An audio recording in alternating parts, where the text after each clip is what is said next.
1857 புரட்சி. அதில் நானா சாஹிப், தாந்தியா தோப், லட்சுமிபாய் மற்றும் கன்வர் சிங் ஆகியோரின் பங்களிப்பு. டல்ஹௌசியால் ஓய்வூதியம் வழங்கப்பட்ட இரண்டாம் பாஜிராஜின் தத்துப்புதல்வரான நானா சாஹிப் கான்பூரில் புரட்சிக்கு தலைமையேற்றார். அவருடைய சார்பில் தாந்தியா தோப் ஆங்கிலேயருக்கு எதிராக படைகளை நடத்தினார். ஜான்சியில் லட்சுமிபாய் ஆங்கிலேயருக்கு எதிராக புரட்சியில் ஈடுபட்டார். அவர் ஆண் உடையை தரித்து வீரமுடன் போரிட்டார். அவ்வாறு போரிட்டு வீரமரண செய்தி அழியா புகழையும் பெற்றார்.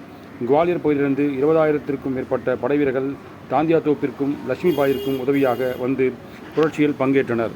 அரா என்னுமிடத்தில் கன்வர் சிங் புரட்சிகாரர்களுக்கு தலைமையேற்று வழி நடத்தினார். அவர் தீனாபூரில் 600 படை வீரர்களையும் 5,000 புரட்சியாளர்களையும் தனது கட்டளையின் கீழ் பணியாற்றும்படி செய்தார்.